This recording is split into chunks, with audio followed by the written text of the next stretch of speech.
Hello guys! Welcome back to my channel. So for today, gagawa tayo ng isang review video about the Maybelline Superstay Stick Foundation. So for this one guys, meron tong counterpart na liquid foundation.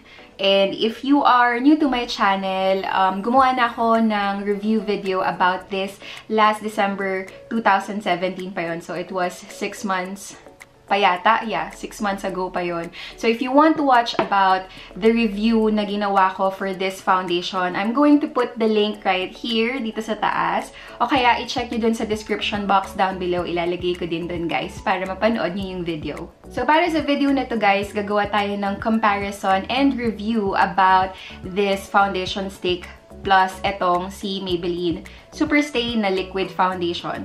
So ito guys, parehas sila ng brand which is from Maybelline and parehas din sila ng line which is yung Superstay foundation. So para dito guys, later ibibigay ko sa inyo yung pros and cons about this two foundation, and comparing these two foundation, ibibigay ko din sa inyo yung final verdict ko. So, ngayon guys, just to let you know, yung mga shades na nakuha ko, ito before last December 2017, okay yung shade niya sa akin. Yung shade ko is 128 or warm nude. But para dito sa foundation stick, what I have here is classic ivory and natural beige. I was looking for the warm nude kasi gusto kong parehas nitong nakuha kong liquid foundation. But unfortunately, sa local CVS store and Walgreens, wala silang warm nude or hindi sila available dun sa mga shade ranges na nakalabas doon sa stall nila. So ngayon guys, i-compare ko muna yung kanilang packaging. So for the packaging, ito as usual, this is a glass bottle and meron siyang pump. And plastic lang yung cap niya. And by the way guys, this is 30 ml or 1.0 fluid ounce. And in here guys, makikita nyo sa front yung shade and at the back makikita nyo yung claims. For the foundation stick naman, yung packaging niya guys, I can say na plastic lang to. Both parang plastic type siya. And pag bibili nyo siya guys, meron siyang parang sticker around here and both sides.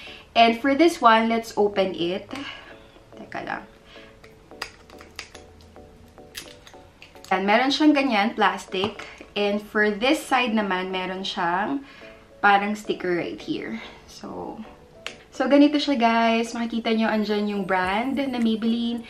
And andito yung ingredients and the barcode. So dun sa cap guys, dun sa top part ng cap, nandun yung shade name.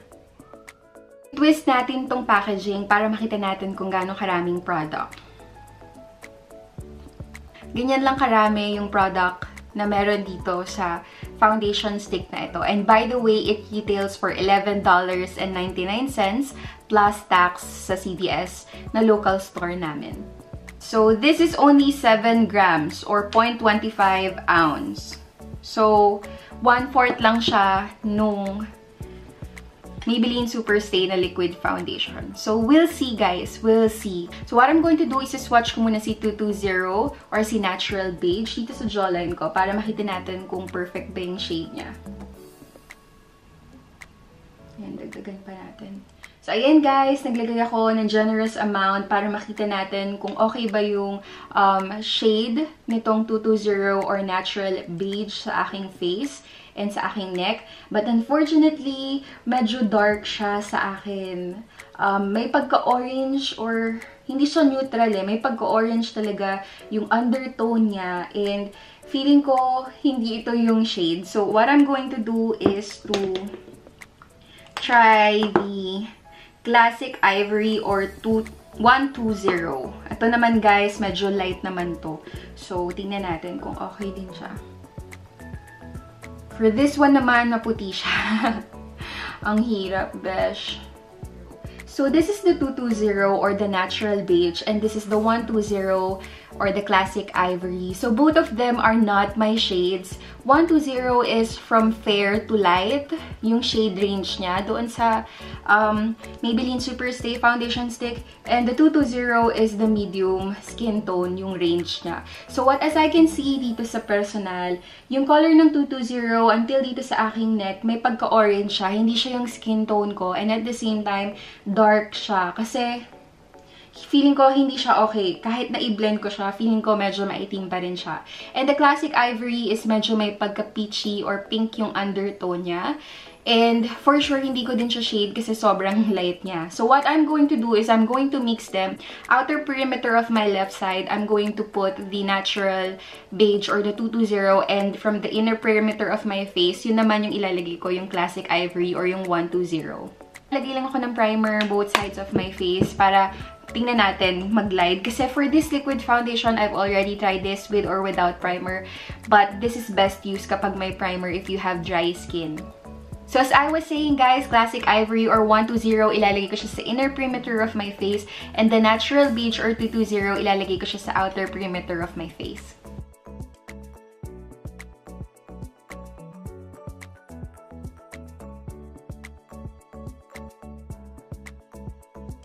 So for the application, hindi ako nahirapan. It is very convenient because foundation stick nga siya. So now, I'm going to blend it together with a damp sponge. So some of you guys, mas gusto nilang gumamit ng brush.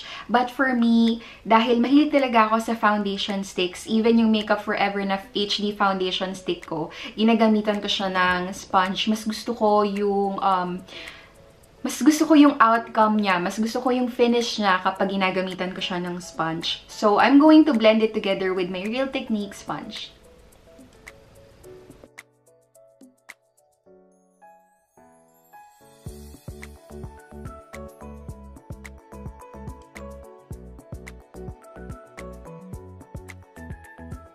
Guys, na-blend ko na yung foundation and actually may dry patches ako dito. Though, nakikita ko na medyo nagpipeek through siya pero hindi siya yung parang nagtutuklap yung itsura. So, that's good. And by blending it with sponge, hindi ako nahirapan at all. Ayan guys, hindi siya one-swipe goodness yung aking foundation stick na ginamit dito sa left side of my face. For me, the coverage itself, it's quite good for me. Hindi pa siya ganun ka long. Hindi pa siya ganun ka full coverage talaga. But what I'm going to do is to add a little bit more on this part and dito sa part na to. And we'll see kung magkikake siya.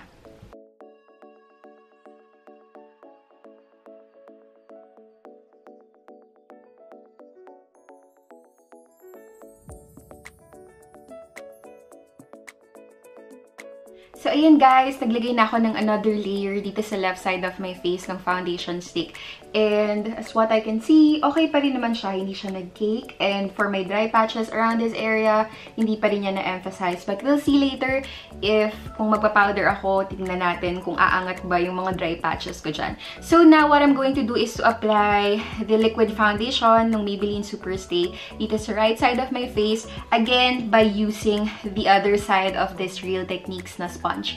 So by the way guys, lalagyan ko na siya. Hindi ko na siya re-reviewin dahil nagawa ko na siya before. So, I'll be...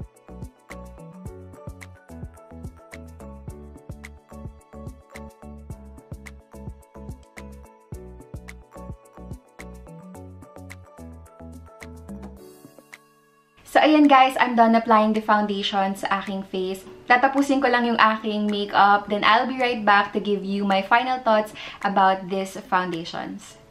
So, yan guys, I'm done with my full face makeup and it's been an hour and a half since I've been doing my makeup. May ginagawa kasi ako kanina, so medyo natagalan ako. So, I've been wearing this foundation for almost 2 hours, which is good para masabi ko din sa inyo kung paano siya nag-blend sa aking makeup. So, right now guys, I'm going to give you my final thoughts and verdict for this Maybelline Superstay multi-stick foundation and the comparison dito sa liquid foundation. So, blendability-wise for these two foundations, para dito sa stick foundation, I would just like to let you know na you need to keep in mind na you need to put effort kapag nag-blend kayo.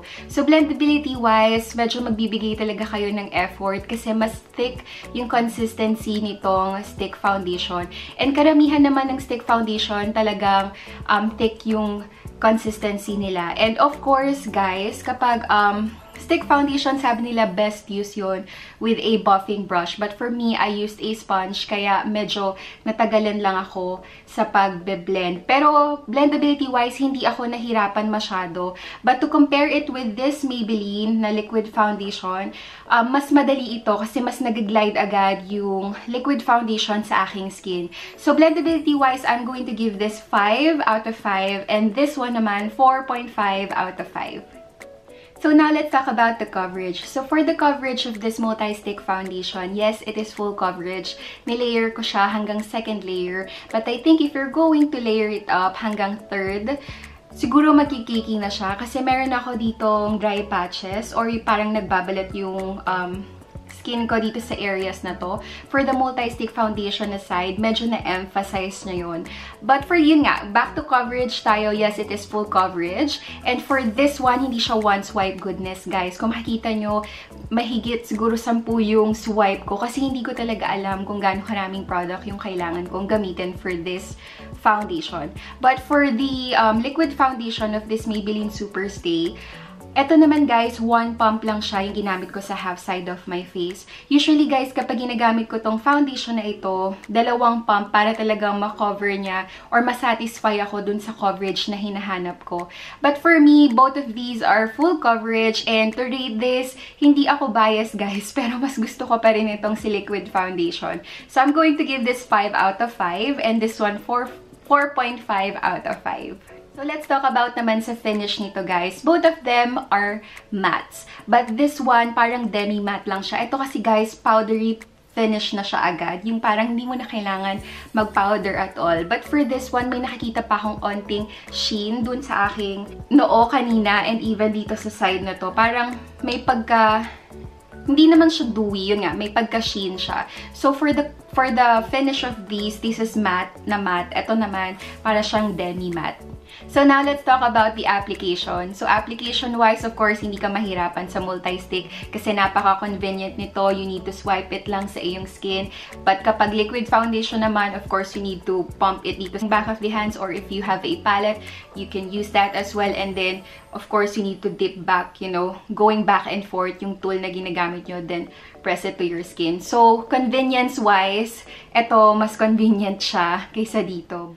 So, now let's talk about the longevity of these foundations. So, ito kasi first time ko tong gamitin. And for this liquid foundation, I have tried this for the past 6 months. So, may review ako nito last December. And up till now, ginagamit ko pa rin siya. So, for me, guys, pag may pupuntahan kami ni Daddy and kailangan ko talaga ng full face makeup and pangmalakasan ba, ito yung ginagamit ko kasi napakamura niya, napaka-convenient niyang hanapin at the same time, full coverage talaga siya. So, for me, guys, longevity-wise, na-try ko na to suotin hanggang 12 hours. I have a very dry skin last winter and now dry skin na lang siya. Hindi na siya very dry skin. So, ayun guys, kahit na may dry patches ako, hindi niya na-emphasize. And, hindi kasi ako nag-oil up talaga masyado. So, very minimal lang yung pag-oil up ko sa face. And wala ako naging problema. Hindi siya naging cakey, hindi nagka-crack up yung aking foundation, and hindi siya naghuhulas agad-agad. So, for me, pag ito yung gamit ko, madalas tinatanong nila kung anong gamit mong foundation. Sinasabi ko, ito yun, Maybelline Superstay na liquid foundation. And para sa akin, if I'm going to rate this, I'm going to give it 5 out of 5 because tried and tested ko na to. I'm not biased at all. Hindi to sponsored, guys. But, if I'm going to share my thoughts with this foundation, and kung may dry skin ako, I think mag-work talaga to para sa may mga oily skin. For this one, eto, so 2 hours ko nang suot to. So, eto yung first impression ko with this foundation na 2 oras na pong nasa face ko. So, right now, if I'm going to look at the mirror, parang wala silang pagkakaiba ni liquid foundation at ni stick foundation. And yung shades niya, actually, hindi din siya nagkakalayo at all. So, right now, nakatingin ako sa salamin. And kanina pa ako tumitingin in different lights or setup ng lights, natural light, dito sa indoor, wala siya masyadong pagkakaiba. So, for me, yung finish niya, dahil since nag-set ako ng entire face with a powder, matte talaga siya. And I can say na magtatagal din siya. The thing is, ang napansin ko lang, medyo nag-patchy lang ng onti yung ano ko dito. Yung bronzer ko. Parang may onting line. While dito sa side na to, wala. Talagang flawless yung aking pagka-blend ng bronzer. But so far, I think di naman ako mabother at all. Kaya naman niyang i-blend, pero may pagka-patchy-patchy lang siya dyan. But one thing pala guys, ang napansin ko lang dito sa stick foundation na to.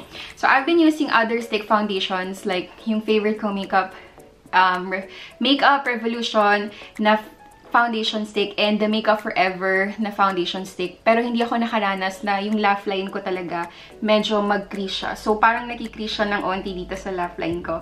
But for the liquid foundation, not at all. So, yun lang yung aking isang cons. So now to sum it up, first impression for this, yes, I like it. Pero hindi ko pa masasabing I love it. Kasi hindi ko pa alam kung okay ba siya all throughout the day for myself. But for this one, sa liquid foundation, I must say na love ko talaga siya. So, ayoko lang po, ulitin ko lang po, hindi po ako bias, pero parehas sila ng brand. But if I'm going to choose dito sa dalawa, I'm going to choose the liquid foundation. I'm going to give this 5 out of 5 overall, and this one 4.5 out of 5 overall. So ayan guys, I'm done with this review video, and sana may natutunan kayo sa video na ito. And if you do like this video, of course, you can click the thumbs up button or the like button. And if you want to get notified with my new uploads in the future, you can click the subscribe or the bell button down below. So thank you so much for watching guys, and I will see you on my next videos. Bye!